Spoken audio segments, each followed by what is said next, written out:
Shalom. Puji Tuhan, kita bisa berkumpul lagi pada pagi hari ini. Ini saatnya kita merenungkan firman Tuhan. Mari kita konsentrasi tertuju kepada firman Tuhan. Bapak Ibu yang kasih Tuhan, kapan hari Pak Jono itu ada usulan supaya kita membahas mengenai 9 buah roh ya.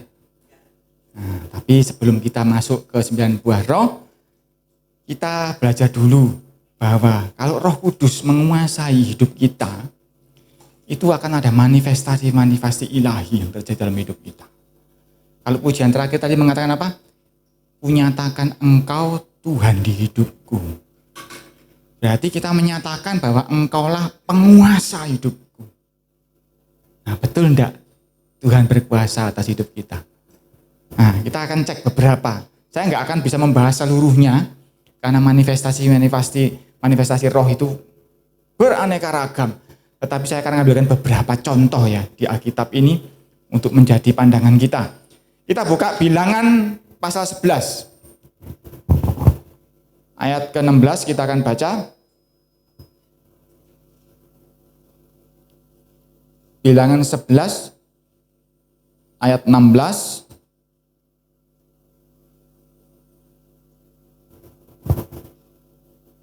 Saya bacakan, lalu berfirmanlah Yahuwah kepada Musa, kumpulkanlah di hadapanku dari antara para tua-tua Israel 70 orang, yang kau ketahui menjadi tua-tua bangsa dan pengatur pasukannya. Kemudian bawalah mereka ke kemah pertemuan, supaya mereka berdiri di sana bersama-sama dengan engkau. Ayat 17, maka aku akan turun dan berbicara dengan engkau di sana, lalu sebagian dari roh yang hinggap padamu itu akan kuambil dan kutaruh atas mereka. Maka mereka bersama-sama dengan engkau akan memikul tanggung jawab atas bangsa itu. Jadi tidak usah lagi engkau seorang diri memikulnya. Jadi ini pada waktu itu Nabi Musa ini kerepotan sekali ngurusi sekian juta orang Israel. Setiap hari menentukan ini salah, ini betul, ini begini, ini begitu. Akhirnya oleh nasihat dari mertuanya, Musa diminta untuk mendelegasikan tugas supaya dia tidak terlalu repot. Ini suaranya mendalam.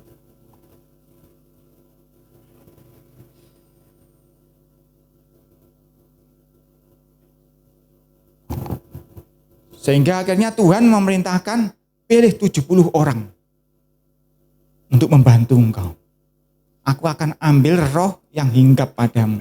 Hinggap ini dalam bahasa Ibrani-nya aleka, dalam bahasa Yunani-nya eperkomai. Masih ingat ya pelajaran itu ya? Eperkomai atau aleka itu berarti apa?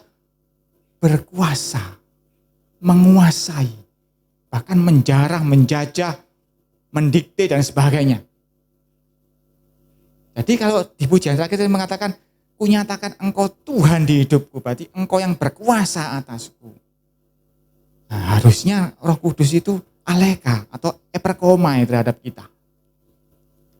Jadi Tuhan itu punya kapasitas terhadap kita masing-masing. Termasuk Musa sudah diberikan bagian roh untuk memimpin suatu bangsa. Kira-kira 3 juta orang berjalan menuju Kanaan.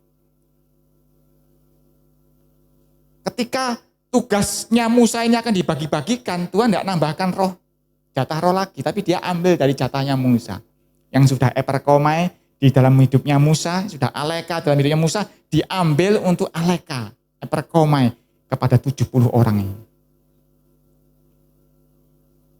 Ketika Roh Kudus diambil, jatah roh ini diambil dari Musa, enggak diambil semuanya ya, sebagian diambil jatahnya, dipindahkan ke 70 orang ini, maka dikatakan, mereka bersama-sama dengan engkau akan memikul tanggung jawab.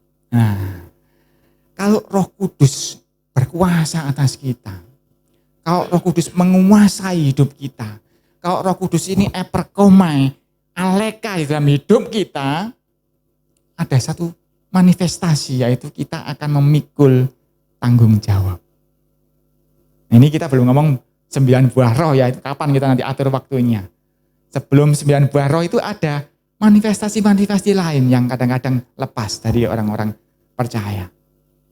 Ketika seseorang itu dihinggapi roh Tuhan, maka akan muncul yang namanya memikul tanggung jawab. Seorang bapak ya bertanggung jawab sebagai seorang bapak. Seorang ibu juga bertanggung jawab sebagai seorang ibu. Seorang suami, seorang istri, seorang anak juga sama bertanggung jawab sebagai seorang anak. Jadi ketika engkau melihat, ada orang berbahasa roh, ada orang luar biasa dipakai Tuhan, karunia-Nya ajaib, tapi dia tidak bertanggung jawab. Nah, hati-hati. Yang berkuasa ini roh yang mana ini? Karena kalau seseorang itu dihinggapi roh Tuhan, dia akan memikul tanggung jawab. Dan karena yang dikasihkan adanya roh yang jatahnya Musa, ya 70 orang ini memikul tanggung jawab untuk memimpin bangsa itu bersama dengan Musa. Tetapi Anda sekalian sebagai bapak, sebagai ibu, sebagai orang tua, sebagai suami, sebagai istri, sebagai anak, sebagai tetangga, sebagai karyawan, sebagai apapun posisimu, engkau punya tanggung jawab. Dan kalau Roh Kudus berkuasa atasmu, engkau akan memikul tanggung jawab itu. Termasuk di dalam gereja ini mungkin ada yang punya tanggung jawab untuk berdoa, untuk jadi jemaat, apakah diam saja? Ada tanggung jawab yang harus Anda ambil. Apakah Anda sudah mulai mencari jiwa? Apakah Anda sudah mulai mengabarkan Injil kepada setiap orang di sekitar Anda? Apakah engkau sudah menyatakan, supaya tadi dikatakan, supaya mengaku Yesus Tuhan? Nah, apakah cuma nyanyi toh? Apakah sudah mulai Anda praktekkan? Mulai bicara, mulai mempengaruhi orang lain dengan pribadimu yang dipenuhi roh itu. Ini hal umum sepele yang kadang-kadang orang percaya lupakan. Yang dicari karunia yang wah itu ya. Padahal ada karunia yang umum saja. Ketika engkau dikuasai roh Tuhan, ketika roh Tuhan hinggap atasmu, engkau akan memikul tanggung jawab. Karena itu kapan hari? Pas ada cerita, aku dapat tugas, saya masih ingatkan. Ingat loh ya, engkau punya suami, engkau punya anak. Karena apa? Karena tanggung jawab ini harus dipenuhi. Tidak bisa kita karena sesuatu, untuk pekerjaan Tuhan lalu engkau melupakan. Bahkan Tuhan Yesus sendiri ngomong, nggak bisa engkau karena pekerjaan Tuhan melupakan orang tuamu, nggak bisa. Ini salah satu tanda Roh Kudus eperkomai terhadap Anda semua. Dan ketika roh Tuhan itu menghinggap atas kita, dia tidak hanya menuntut, dia akan memampukan Anda. Jadi cuma tinggal butuh Anda mau atau tidak. Karena kemampuan itu Tuhan akan kasih.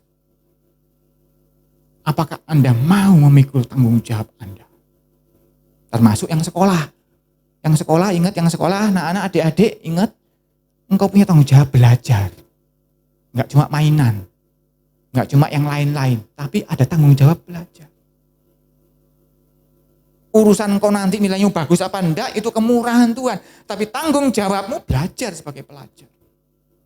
Orang tuamu sudah memberikan biaya, susah payah cari uang untuk membiayai sekolahmu, belajar yang baik. Sebab itu salah satu tanda bahwa Roh Kudus eperkomai terhadap engkau. Tanggung jawab, ingat ya, pikul tanggung jawab itu salah satu manifestasi bila roh Tuhan berkuasa atasmu. Contoh kedua, kita buka Bilangan pasal 24. Ini kita akan lihat beberapa contoh ya nanti ya. Jadi banyak yang kita baca. Bilangan 24 ayat 1 kita baca. Contoh-contoh ini sudah Anda semua tahu. Ayat 1, Bilangan 24 ayat 1, ketika dilihat Bileam, masih ingat Bileam? Yang naik keledainya ngepot-ngepot, ditabrak-tabrakkan tembok. Nah, ini Bileam. Ketika dilihat Bileam bahwa baik di mata Yahuwa untuk memberkati Israel, Ia tidak mencarikan pertanda lagi seperti yang sudah-sudah, tetapi ia menghadapkan mukanya ke arah padang gurun. Jadi Bileam ini diundang oleh Balak untuk mengutuki orang Israel. Karena dia tidak bisa ngelawan orang Israel selama Israel ini diberkati Tuhan, harus dikutuki dulu. Tetapi akhirnya Bileam tahu bahwa Tuhan tidak mau mengutuki orang Israel, Tuhan maunya memberkati orang Israel. Jadi dia menghadapkan mukanya ke gurun. Ayat 2. Ketika Bileam memandang ke depan, memandang gurun itu, dan melihat orang Israel berkemah menurut suku mereka, maka roh Tuhan menghinggapi dia. Nah, ketika dia melihat padang gurun itu, melihat perkemahan orang Israel di padang gurun, roh Tuhan menghinggapi dia. Menghinggapi ini sama, aleka, eperkomai. Lalu ayat 3, apa yang terjadi? Lalu diucapkannya lah sanjaknya katanya, tutur kata Bileam bin Beor, tutur kata orang yang terbuka matanya. Ketika roh Tuhan berkuasa atasmu, dia akan membuka mata. Masih ingat hambanya Elisa ya, yang melihat tentara mengelilinginya. Ketika roh Tuhan membuka matanya, dia melihat ada tentara yang lebih besar di belakang mereka semua, siap menghancurkan pasukan musuh. Sehingga kenapa kok Gehazi takut, Elisa tidak takut? Karena Elisa matanya terbuka lebih dulu melihat itu. Mata Gehazi, mata normal manusia hanya melihat pasukan musuh. Tetapi mata Elisa melihat pasukannya Tuhan. Begitu pula Bileam ini. Tutur kata orang yang terbuka matanya. 4. Tutur kata orang yang mendengar firman Tuhan. Yang melihat penglihatan dari yang maha kuasa. Sambil rebah namun dengan mata tersingkap. Dia menyatakan sambil rebah tapi matanya tersingkap. Artinya kondisi dia tidak sedang baik-baik saja. Dia habis dikeplek-keplek oleh tembok sama keledai itu. Mungkin sakit semua badannya, dia ngomong sambil rebah. Tapi matanya tersingkap. Mungkin kondisimu juga seperti Bileam. Sakit aku, gak sehat. Dompetku juga ikut sakit. Kerjaanku ya sakit. Hidupanku, sosialku juga sakit dan sebagainya. Tetapi kalau roh Tuhan boleh eperkomai atasmu, dia akan membuka matamu.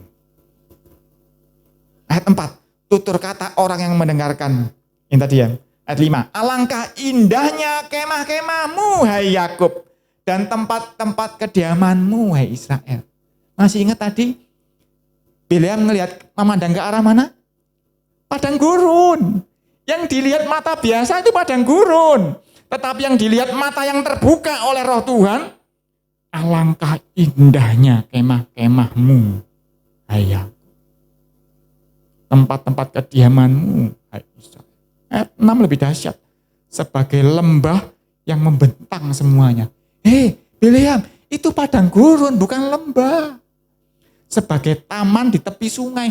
Bileam, sadar, jangan halusinasi. Itu padang gurun, tidak ada air. Mana ada taman di tepi sungai. Sebagai pohon gaharu. Bukan pohon biasa, pohon gaharu yang harganya ratusan juta. Yang ditanam Yahuwah sebagai pohon aras di tepi air. Ini padang gurun, tetapi Bileam melihatnya di tepi air.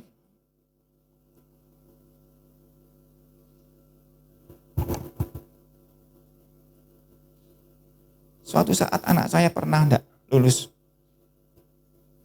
mata kuliahnya. Sedih, hancur hati.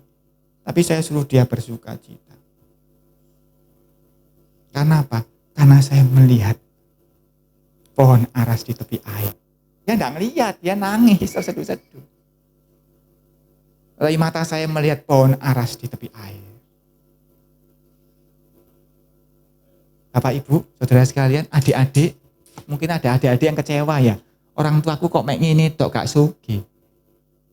Biarkan Roh Kudus eperkomai terhadap. Biar roh Tuhan menguasai hidupmu.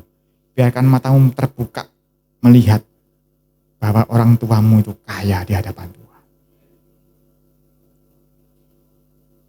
Mungkin kau melihat dompetmu tidak kelihatan apa-apa, seperti guyonan di TikTok itu.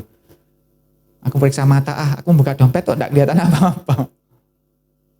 Tetapi dengan mata yang dikuasai roh Tuhan, engkau akan melihat berkat Tuhan bertumpuk berlipat. Adakah iman yang sudah diangkat Roh Kudus sampai ke situ? Kalau mata kita ini melihat seperti itu, apa isinya hidup kita sehari-hari? Ucapan syukur. Karena itu Tuhan ngomong, mengucap syukurlah dalam segala perkara. Bukan mengucap syukur yang bohong-bohongan, karena mata rohanimu melihat ada pohon aras. Pohon aras ini lebih mahal lagi dari pohon gaharu. Di tepi air. Ingat katanya Salomo, yang di tepi air bagaimana? Yang daunnya hijau, yang berbuah pada musimnya, yang tidak pernah layu itu. Padahal yang dilihat itu padang gurun, panas, gersang, terik, tetapi beliau melihat dengan matanya Tuhan. Dia melihat tamannya Tuhan di sana. Seseorang yang dikuasai Roh Kudus, hidupnya akan penuh dengan sukacita. Hidupnya akan penuh ucapan syukur. Apapun yang kelihatan mata jasmanimu ini, engkau akan menyingkirkannya. Sik yo, pinggirno sik, aku tak lihat gambar yang asli yang Tuhan punya, yaitu rancangan damai sejahtera, bukan rancangan kecelakaan. Engkau lihat itu. Engkau buka lihat gambarmu itu. Dan kau percayai gambar itu seperti itu, maka terjadi seperti yang kau dipercayai. Apalagi saat ini kita di hadirat Tuhan, jumbainya Tuhan ini, jumbai jubahnya Tuhan ini, sedang memenuhi tempat ini. Ingat ya ayatnya ya. Ketika kita beribadah ini jumbai, wujudnya jubah Tuhan itu siap kita sentuh. Dan rohnya akan mengalir dengan kuasa yang eperkomai terhadap kita, menguasai hidup kita. Dan membuka mata rohanimu, melihat. Walaupun yang engkau rasakan, walaupun yang engkau lihat secara jasmania seperti ini, padang gurun. Engkau berkata dengan imanmu, aku melihat pohon aras yang ditanam di tepi air. Kalau engkau sedang susah, sakit mungkin habis uangnya, engkau ngadep ke kaca cermin, engkau pohon aras yang ditanam di tepi air. Engkau pohon gaharu yang ditanam oleh Tuhan ya. Katakan, kemah-kemahmu indah. Katakan, tempat-tempat kediamanmu itu indah. Aku sih kontrak ya Pak, pelek omai. Enggak apa-apa. Katakan dengan iman. Seperti yang sering saya saksikan ketika saya berkata kepada kerupuk ini, kerupuk engkau aku masukkan ke mulutku ini, di perutku jadi ayam ya. Karena saat saya kecil, walaupun kecil itu, saya sudah melihat dengan mata roh Tuhan bahwa ini makanan yang baik yang saya makan. Ketika saya memakannya di dalam nama Yesus, aku makan makanan ini jadi baik.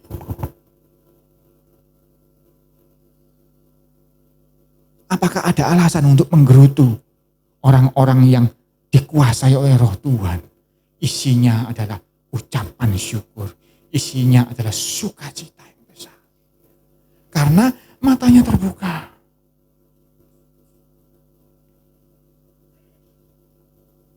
Jadi Roh Kudus yang engkau biarkan eperkome, saya ngomong dibiarkan ya karena apa? Roh Kudus itu sudah hinggap atasmu, sebab sudah membuat mulutmu mengaku Yesus Tuhan. Tetapi engkau tidak membiarkan dia eperkome. Engkau tidak membiarkan dia berkuasa atasmu. Engkau tidak membiarkan dia. Seperti tadi loh. Setiap perkataanku, bahkan kau boleh tambahkan setiap pandangan mataku, itu Tuhan yang harus berkuasa.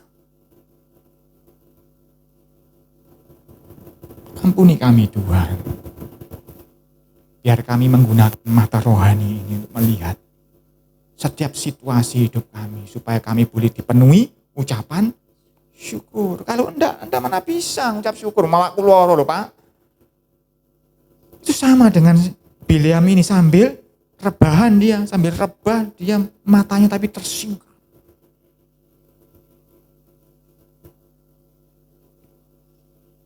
Kalau bisa dibilang Bilam ini hatinya lagi bete tuh, habis dikeplek-keplek sama keledai itu. Tapi ketika matanya tersingkap, dia melihat hal yang indah-indah. Kalau Anda membiarkan Roh Kudus, merestui Roh Kudus berkuasa atas hidup, engkau akan melihatnya. Seperti nanti Ibu Sukei nanti kalau pulang, gunakan mata rohani yang dikuasai Roh Kudus. Ngomong sama suaminya, engkau sembuh, sehat, engkau kuat perkasa dalam hadirat Tuhan. Tuhan akan membuat kakimu melangkah mencari jiwa. Ngomong begitu Bu Sukei. Supaya nanti Pak Min bisa melangkah mencari jiwa. Anak-anak yang mungkin enggak seberapa kagum sama orang tuanya, orang tua aku itu tidak bisa nuruti aku. Engkau boleh katakan adik-adik anak-anak ini, papaku yang ganteng, yang kaya raya. Nanti Tuhan berkati engkau untuk berkati aku ya Pak. Gitu. Lakukan itu anak-anak.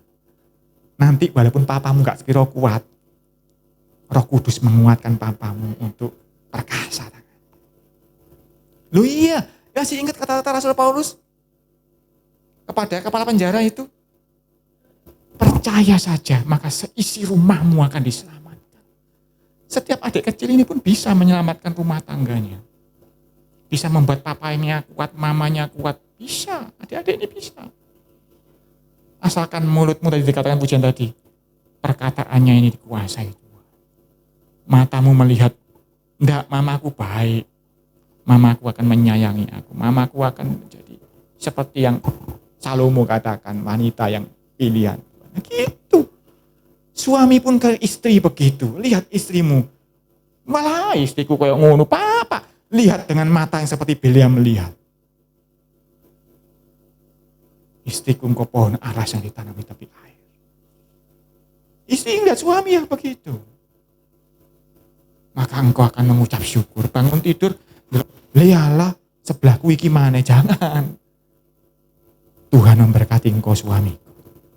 Engkau seperti pohon aras di tepi sungai. Gitu Bapak Ibu. Biarkan Roh Kudus ini menguasai hidupmu. Membuat rancangan Tuhan yang penuh damai sejahtera terjadi. Masih ingat bahwa Tuhan ngomong, firman-Ku akan tetap di dalam mulutmu selama-lamanya. Ketika matamu memandang dengan cara pandang Tuhan, mulutmu berkata-kata dengan firman Tuhan. Janji Tuhan yang rancangan damai sejahtera itu akan terjadi dalam hidup. Nggak muluk-muluk, kita belum ngomong 9 buah roh loh ini. Ini hal-hal yang sederhana Mas ya. Kita baca lagi. Banyak loh ini, waktunya kok cepet. Hakim-Hakim pasal 3. Padahal saya sudah pilih-pilih saja loh, enggak semuanya, masih banyak contoh. Hakim-Hakim pasal 3 ayat 9. Lalu berserulah orang Israel kepada Yahuwah, maka Yahuwah membangkitkan seorang penyelamat bagi orang Israel, yakni Otniel anak Kenas adik Kaleb. Otniel ini keponakannya Kaleb. Masih ingat Kaleb? Kaleb yang muncul, datang belum berperang, orang-orang enak lari dan raksasa-raksasa orang Filistin itu lari, belum tempur sama Kaleb. Kaleb muncul loh gini lari semua sudah. Inilah Otniel. 10. Roh Yahuwah menghinggapi dia. Roh Yahuwah ini perkomai, aleka terhadap Otniel ini. Dan ia menghakimi orang Israel. Kalau tadi sebelumnya pamannya si Kaleb muncul gini orang enak lari. Tentara-tentara yang segede-gede Goliat itu ketemu dengan Kaleb gini lari. Belum tempur loh, ini lari sudah. Jadi sebetulnya Daud itu nyuntuk Kaleb sebetulnya, makanya nggak takut sama Goliat ya. Tapi Otniel ini lain, dia nggak bikin heboh seperti itu. Ketika roh Tuhan menghinggapi dia, yang dia lakukan, ia menghakimi orang Israel. Kalau lanjut, akan lebih maju lagi. Ia maju berperang, lalu Yahuwah menyerahkan Kusyan Ristaim, Raja Aram ke dalam tangannya, sehingga ia mengalahkan Kusyan Risataim. Lalu amanlah negeri itu 40 tahun lamanya. Kemudian matilah Otniel anak Kenas.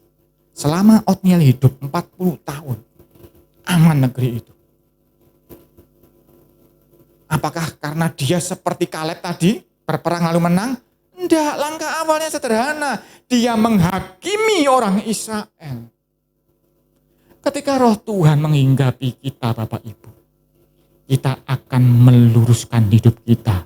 Kita akan menghakiminya dengan firman Tuhan. Ini salah ya, jangan diteruskan. Ini betul, lanjutkan. Roh Tuhan yang eperkomai terhadap kita, itu akan meluruskan jalan kita. Jalan yang bengkak-bengkok, yang menceng-menceng titik, itu sama Tuhan yang akan diluruskan. Jangan cari karunia yang hebat-hebat dulu, yang sederhana dulu ini. Luruskan hidupmu. Gak usah tunggu Otniel menghakimi, engkau sendiri hakimi hidupmu masing-masing pribadi. Hakimi, aku betul ndak begini. Firman Tuhan ngomong begini. Oh betul, jalan terus. Oh gini ndak boleh, hentikan, berbalik dan bertobat. Nanti masalahmu akan selesai berikutnya. Nggak usah bingung, Tuhan akan berikan kamu kemenangan, tetapi hakimi dulu hidupmu, luruskan dulu hidupmu. Kalau roh Tuhan berkuasa atasmu, engkau akan mengenakan keadilan itu dalam hidupmu. Apa keadilannya Tuhan? Sederhana. Haknya raja, kasihkan kepada raja. Haknya Tuhan, kasihkan kepada Tuhan. Kalau diteruskan, haknya suami, haknya istri, haknya anak, haknya gereja, haknya macam-macam. Angel dong. Nek Roh Kudus ndak perkomai angel. Jangankan persepuluhan, persembahan pun angel. Engkau akan memberikan 2 keping yang seluruhnya kepada Tuhan. Angel, ini kalau ndak matanya melihat pohon aras di tepi air, kalau nggak dia meluruskan jalannya menghakimi hidupnya, kalau ndak dia memikul tanggung jawab. Pak Apet pernah ngomong di sini. Perpuluhan itu untuk apa? Supaya ada persediaan makanan di rumahku. Artinya apa? Setiap jemaat punya pikul tanggung jawab. Tapi kan kita tidak pernah di sini paksa. Karena apa? Memang saya hanya tunggu supaya roh Tuhan eperkomai terhadap Anda semua. Tapi itu pilihan Anda. Apakah Anda mau melihat pohon aras di tepi air itu? Apakah Anda mau melihat padang gurun? Kalau Anda mau lihat padang gurun, ya terjadilah padang gurun dalam hidupmu 40 tahun tanpa pernah memasuki tanah Kanaan. Tapi kalau engkau mulai melihat padang gurunmu sebagai pohon aras di tepi air, engkau akan melihat itu.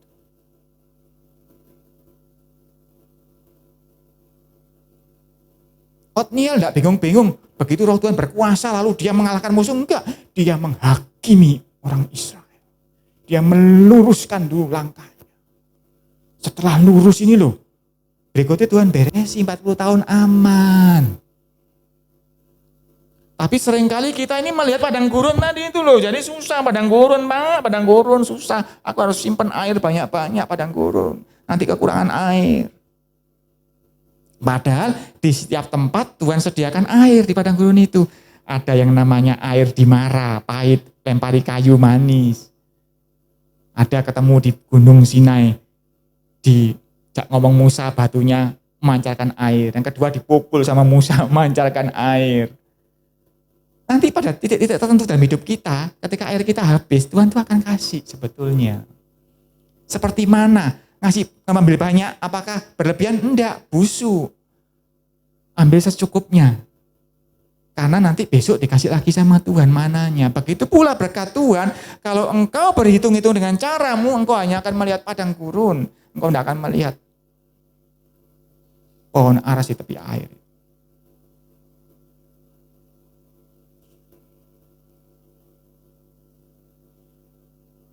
Saya tidak akan lakukan seperti yang Otniel lakukan ini, karena saya tahu roh Tuhan juga sudah berkuasa atas Anda sekalian. Cuma kadang-kadang Anda belum membiarkan roh Tuhan itu berkuasa atasmu. Udah Pak, cuma kecuali dompetku, jangan ya roh Tuhan berkuasa. Kecuali mulutku, jangan ya roh Tuhan nggak usah mulutku ya. Aku bebas engkau pimpin kecuali mulutku ya. Kan banyak ya macam-macam ya. Ada yang tidak mau menyerahkan mulutnya, tidak mau menyerahkan tangannya, tidak mau menyerahkan kakinya, tidak mau menyerahkan dompetnya dan sebagainya. Itu pilihan, tetapi saya sampaikan saja bahwa roh Tuhan ketika berkuasa atasmu, itu akan mengubah hidupmu. Kita buka Hakim-Hakim 14.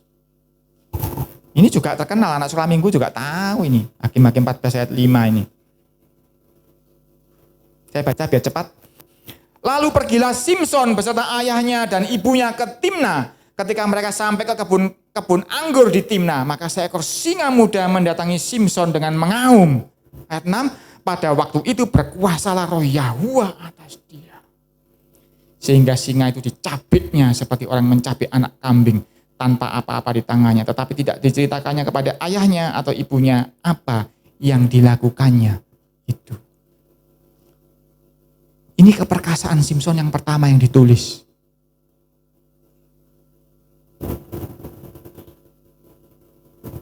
Dia ketemu singa yang mengaum.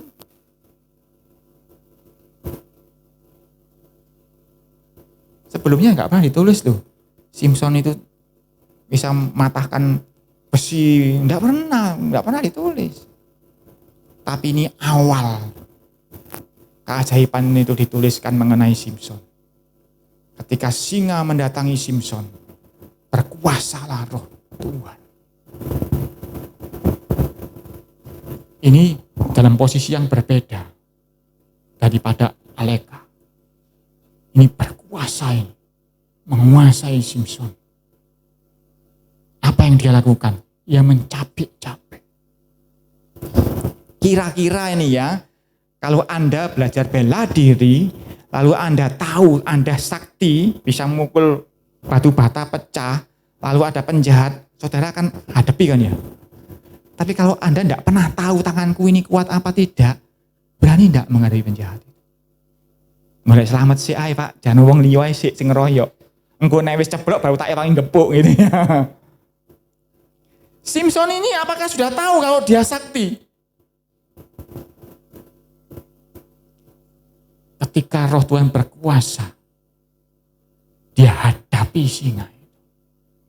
Lalu dia mulai mencabik-cabik. Lalu dia tahu, loh, tanganku sakti. Berarti apa? Sebelum dia mencabik-cabik ada satu hal yang terjadi sebelumnya di dalam hidup Simson. Apa itu? Kalau saya ada singa. Kalau Anda ada singa, apa yang saudara lakukan? Lari. Simson tidak lari. Artinya apa? Ada satu hal yang terjadi ketika roh Tuhan berkome atasmu. Engkau akan menjadi tidak takut. Kalau roh Tuhan berkuasa atasmu, engkau tidak akan takut. Takut kita hanya untuk Tuhan. Untuk singa yang di hadapanmu, engkau tidak perlu takut. Karena pada saat engkau membutuhkan tangan yang kuat, engkau akan diberi tangan yang kuat seperti Simson. Simson belum tahu dia tangannya kuat apa enggak, belum tahu ini. Tapi kalau dia lari, dia tidak akan pernah tahu bahwa tangannya bisa mencabik-cabik singa itu seperti pencabik anak kambing.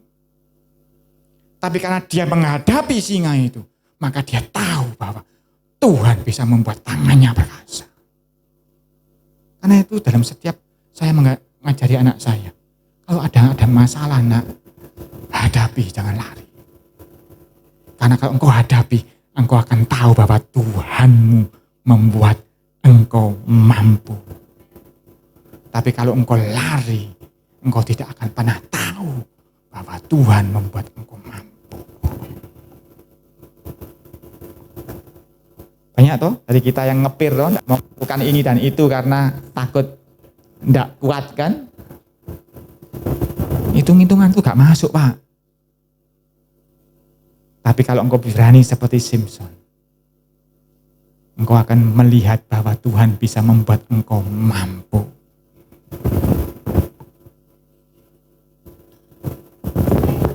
Kami sekeluarga pernah kondisi di mana kalau belanja di Carrefour itu, udah anak saya mau ngambil apa aja masukin ke keranjang, pernah. Saya tidak pernah larang anak saya ngambil masukin ke keranjang. Tapi ada saatnya juga saya tidak bisa makan sampai nunggu, tengok-tengok ini bertiga. Tole, sampai ada yang ngetok, tok, ngasih nasi urap-urap. Pernah.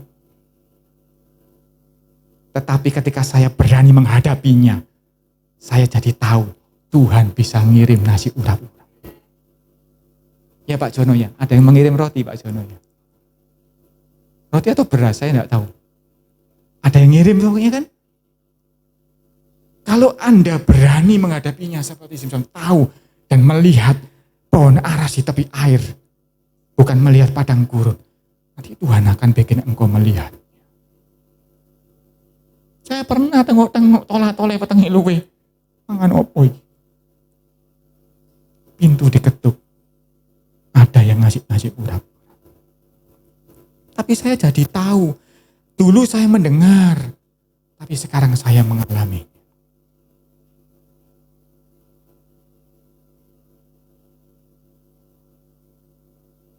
Bapak Ibu kasih Tuhan, kalau engkau mulai takut, engkau harus berdoa, Tuhan, jangan ambil rohmu daripadaku. Biar rohmu berkuasa atasku, memberikan keberanian seperti engkau memberikan keberanian kepada Simson. Itu yang dikatakan Daud ketika Daud menghadapi masalah. Tuhan jangan ambil rohmu daripadaku. Karena roh Tuhan yang bisa bikin dia berani menghadapi segala permasalahannya dia.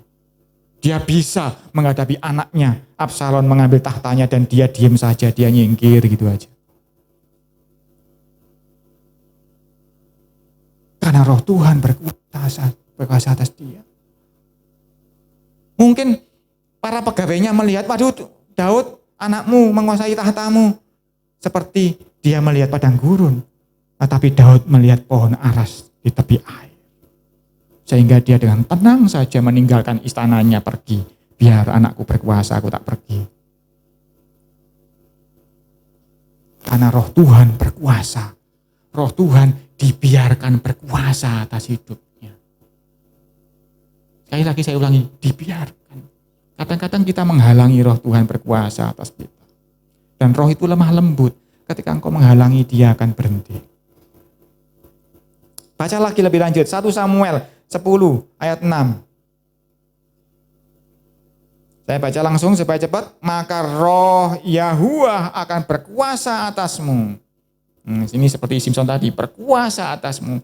Engkau akan kepenuhan bersama-sama dengan mereka dan berubah menjadi manusia lain. Ini Samuel ngomong kepada yang namanya Saul. Saul dari suku Benyamin, dari puak yang paling kecil. Kasarnya ngomong, kalau ngomong di tengah rapat tidak boleh ngomong, tidak punya hak ngomong Saul ini. Karena dia dari sukunya Benyamin, suku paling kecil, di puaknya puak paling kecil lagi. Tetapi ketika roh Tuhan berkuasa, ubah menjadi manusia lain. Ini kira-kira ya termasuk tadi sebetulnya. Ketika orang lain melihat padang gurun, engkau melihat pohon aras di tepi air. Kan lain toh, nggak sama dengan orang lain toh. Beda kan?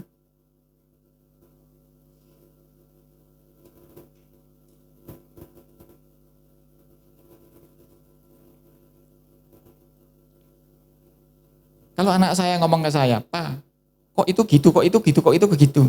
Loh, kamu mau sama tak sama mereka? Papa enggak mau sama, papa beda. Karena aku mau rancangan Tuhan yang terjadi dalam hidupku.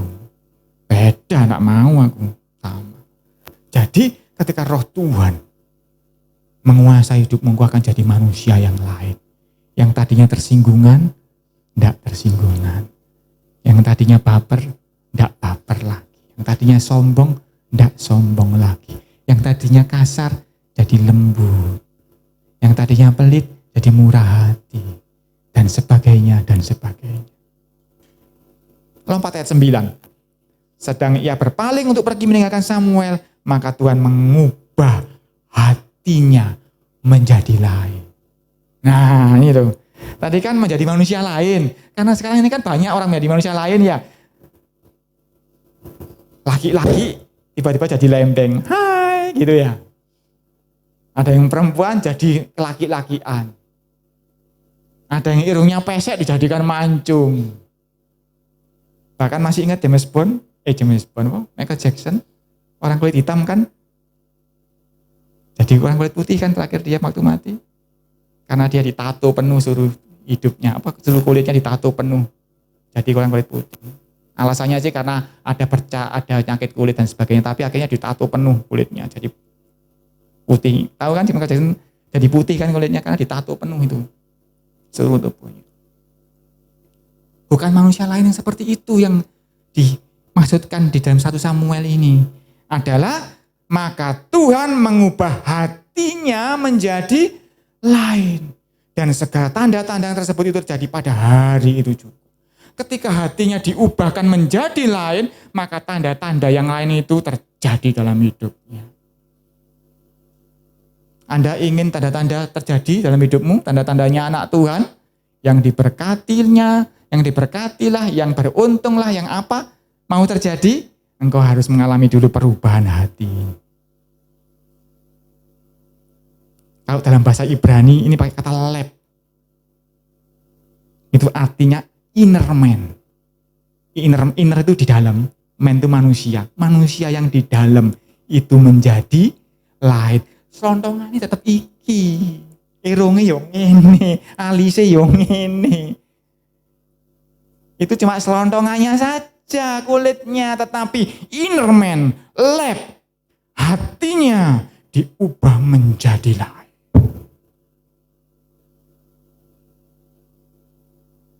Jadi menjadi manusia lain ini bukan berubah loh ya, membo-membo tiba-tiba jadi bencong, enggak loh ya. Tetapi inner man-nya, mind, pikirannya, will, kehendaknya, heart, perasaannya. Jadi ada 4 ini, arti lab ini.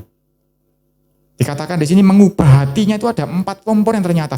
Ada inner man, manusia yang di dalam, ada mind, ada pikiran, ada will, ada kehendak, ada heart, perasaannya. Diubahkan menjadi lain. Dan dikatakan ketika itu berubah, maka segala tanda-tanda tersebut terjadi. Anda mau tanda-tanda itu terjadi. Tanda-tanda orang percaya terjadi. Aku mau Pak, tumpang tangan orang sembuh. Loh, hatimu dirubah dulu. Inner man-mu dirubah dulu. Biarkan Roh Kudus mengubahnya. Sesuai apa? Sesuai dengan firman Tuhan. Ubah hati dulu. Roh Kudus bisa memperbarui hatimu. Roh Kudus bisa mengubah manusia dalam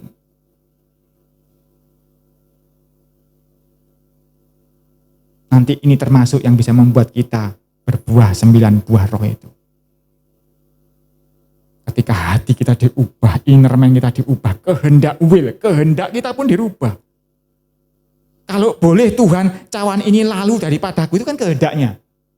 Tapi diubah Tuhan, ya wis Tuhan, aku jalani salib ini. Manusia yang lain. Ketika kita marah, disakiti orang, lalu hati kita berubah, mengampuni, mengasihi. Orang lain enggak apa-apa, Pak, aku sok ngampuni, nek bojoku angel aku. Nah, ada enggak yang seperti itu? Nek wong lain gampang ngampuni, Pak, gak paduk mendino. Nek bojoku angel ngampuni. Tetapi kalau Roh Kudus engkau biarkan berkuasa atasmu, engkau akan berubah dan bisa. Lanjut lagi 1 Samuel 16. Habis waktunya Maman. 1 Samuel 16:13. Samuel mengambil tabung tanduk yang berisi minyak itu dan mengurapi Daud di tengah-tengah saudara-saudaranya sejak hari itu dan seterusnya. hari itu dan seterusnya. Ini loh bedanya Daud sama Saul. Daud itu hari ini dan seterusnya. Berkuasalah roh Yahuwa atas Daud, lalu berangkatlah Samuel menuju Rama. Karena dan seterusnya ini, maka buahnya Daud ini terus sampai dia mati. Dia bisa mengalahkan Goliat. Dia bisa mengalahkan beruang seperti Simson. Karena dia berani, gak takut. Dan Daud yang tinggi posisinya ketika berhadapan dengan tabut Tuhan. Perhatikan, berhadapan dengan tabut Tuhan. Dia melakukan apa? Dia menari di hadapan Tuhan. Ketika roh Tuhan berkuasa atasmu, ketika Tuhan turun di tengah kita, engkau akan menari di hadapan Tuhan. Sudah menarikah Anda di hadapan Tuhan? Ini sedikit ya, sedikit. Kalau ada yang merasa jangan tersinggung, ini benar-benar ini Tuhan yang tunjukin ya. Ketika Daud di hadapan tabut Tuhan, dia langsung menari. Saya kapan hari di PTC jalan sama istri sama anak saya, lewat lorong yang agak sepi, ada 2 orang anak naruh HP di tembok sini, terus mulai, nah gini saudara. Ada yang Daud di hadapan tabut Tuhan menari, ada yang di hadapan gadget menari. Gak apa-apa sih kalau untuk kesenian. Tetapi apakah engkau juga lakukan hal yang sama di hadapan Tuhan? Kalau iya, saya minggu depan akan melihat di sini nanti pas pujian akan penuh dengan tarian. Gak apa-apa, Pak, saya boleh pakai gaya TikTok? Boleh. Gak pernah dilarang. Lakukan itu di hadapan Tuhan.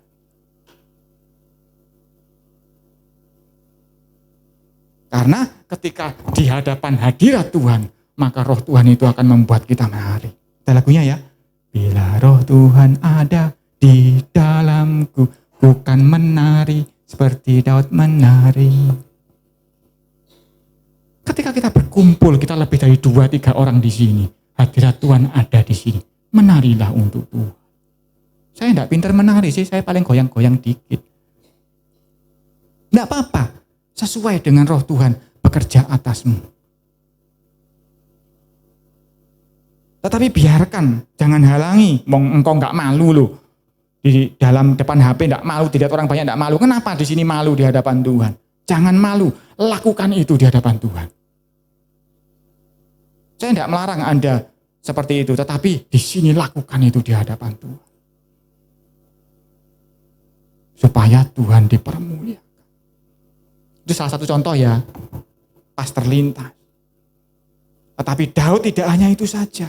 Karena apa? Roh Tuhan berkuasa atas dia mulai dari hari itu dan seterusnya. Ini yang harus kita jaga dan seterusnya.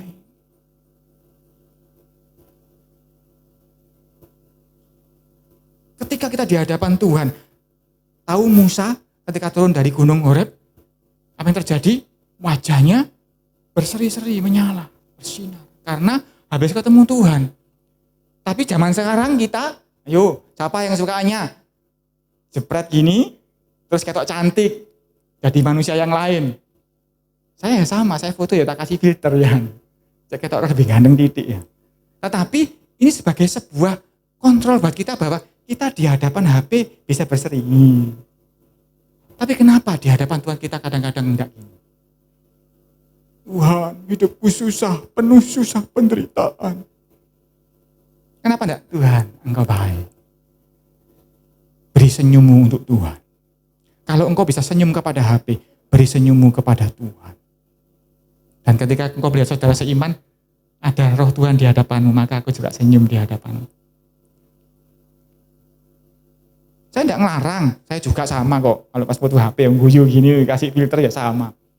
Tetapi, kalau roh HP saja bisa bikin engkau senyum, roh TikTok bisa bikin engkau menari. Kenapa roh Tuhan tidak bisa bikin engkau senyum? Kenapa roh Tuhan tidak bisa bikin engkau menari di hadapan Tuhan?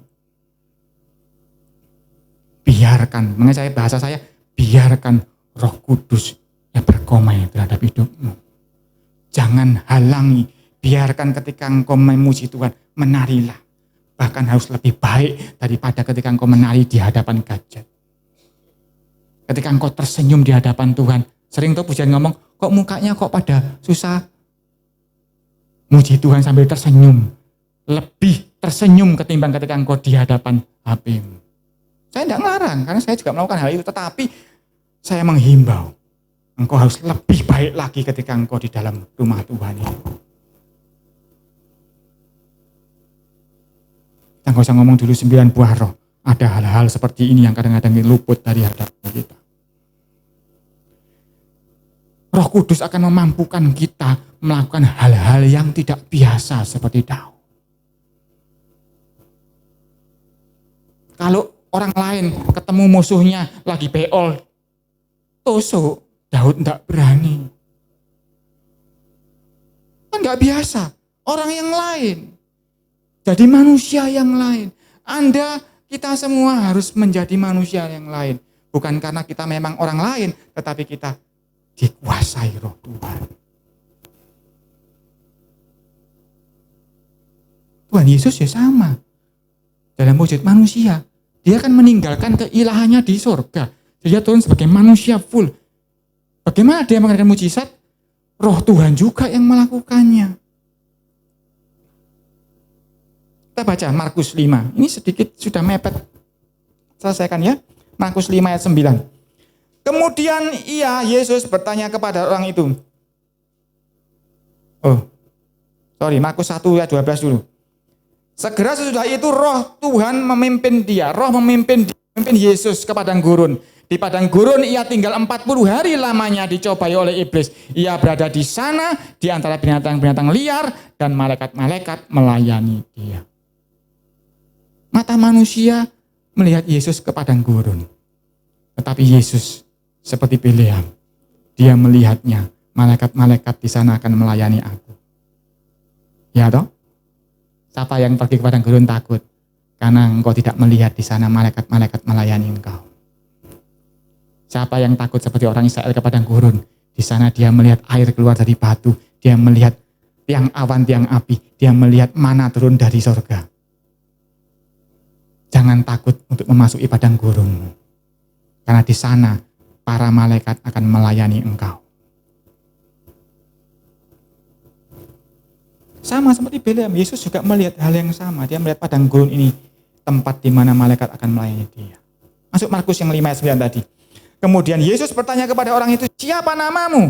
Jawabnya, namaku Legion, karena kami banyak. Ia memohon dengan sangat supaya Yesus jangan mengusir roh-roh itu keluar dari daerah itu. Adalah di sana di lereng bukit sejumlah besar babi sedang mencari makan. Saya singkat aja ya, saya cerita ya, semua sudah tahu kan? Yesus ketemu dengan orang di Gerasa yang kerasukan setan yang banyak yang namanya Legion. Diusir sama Tuhan tidak mau. Tapi dia minta untuk disuruh pindah ke babi.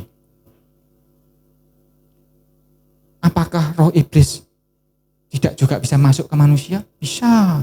Membuat engkau takut, membuat engkau melihat padang gurun, membuat engkau macam-macam tadi yang kita sudah bahas. Melihat sebaliknya. Kalau roh jahat yang menguasai hidupmu, engkau akan sebaliknya yang tadi kita bahas tadi. Karena itu roh jahat itu harus dikeluarkan, diganti dengan roh Tuhan berkuasa atasmu. Anda lihat nasibnya yang dirasui roh jahat seperti babi-babi itu. Akan menuju kebinasaan. Jadi kalau ada yang mengganggu hidupmu, engkau belum mengalami tanda-tanda tadi, minta roh Tuhan penuhi hidupku. Mengusir roh-roh yang menguasai aku. Sebab rohmu lebih besar. Kuasai hidupku. Aleka terhadap aku. Perkomai terhadap aku. Biarkan aku terjadi seperti yang tadi kita pelajari itu. Minta kepada Tuhan. Biar roh Tuhan berkuasa. Jadi kita buka Yesaya lagi. 59. Ini yang pernah kita baca kapan hari? Pertemuan yang lalu. Yang kapan ya? Yesaya 59 ayat 21. Adapun aku, inilah perjanjianku dengan mereka, firman Yahuwah. Rohku yang menghinggapi engkau. Rohku yang aleka. Dan firmanku yang kutaruh dalam mulutmu tidak akan meninggalkan mulutmu dan mulut keturunanmu dan mulut keturunan mereka dan dari sekarang sampai selama-lamanya, firman Yahuwah. Jadi Tuhan ini memberi janji seperti kepada Daud. Roh Tuhan akan aleka, akan ekperkoma terhadap kita untuk selama-lamanya. Jadi makanya saya selalu ngomong, izinkan, biarkan, sebab roh Tuhan ini sudah menghinggapi kita. Bukan untuk kontrak setahun 2 tahun, tapi untuk selama-lamanya. Tinggal biarkan dia berkuasa. Izinkan dia melakukan perkara besar dalam hidupmu. Izinkan dia melihat dari matamu ini, melihat pohon aras yang di tepi air itu. Kembali Yesaya 32:14 yang kita baca kapan hari. Ketika kita bahas zamannya Usia ya. Raja Usia. Yesaya 32:14, sebab purimu sudah ditinggalkan dan keramaian kotamu sudah berubah menjadi kesepian.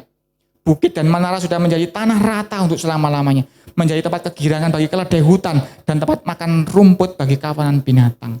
Ini Yerusalem sudah bobrok, sudah rusak. Ayat 15, sampai dicurahkan kepada kita roh dari atas. Maka padang gurun akan menjadi kebun buah-buahan, dan kebun buah-buahan itu akan dianggap hutan. Sama Bileam tadi toh. Apa yang dilihat Bileam? Apa yang dilihat Yesus tentang padang gurun? Itu akan terjadi dalam hidup kita bila roh yang dari atas dicurahkan atasmu. Berkomai atas engkau. Aleka atas hidup. Maka tempatmu di porak-poranda sekalipun akan dibuat seperti padang gurun, berubah menjadi kebun buah-buahan. Mari kita tunduk dalam doa. Bapa di surga,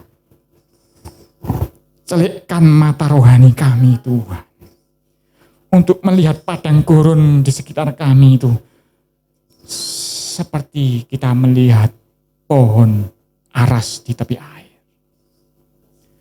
Supaya Tuhan kami boleh mengubah padang gurun kami menjadi kebun buah-buahan Tuhan. Izinkan kami merendahkan hati kami, melembutkan hati kami untuk membiarkan roh-Mu bekerja atas kami Tuhan. Buka mata kami seperti Engkau membuka mata Gehazi.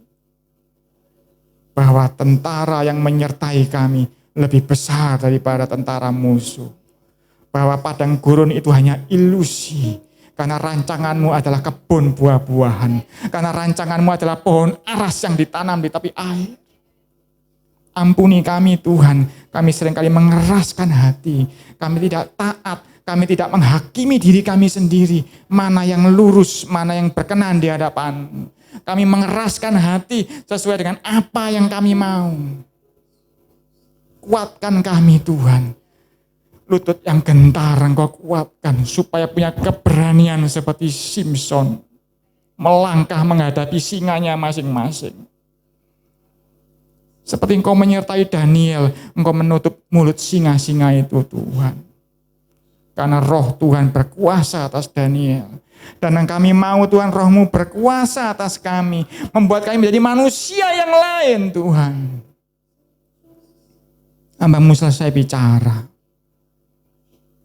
Biar roh-Mu yang lanjut berkomai terhadap kami Tuhan. Di dalam nama Yesus. Biar kami semua menjadi pelaku firman. Haleluya.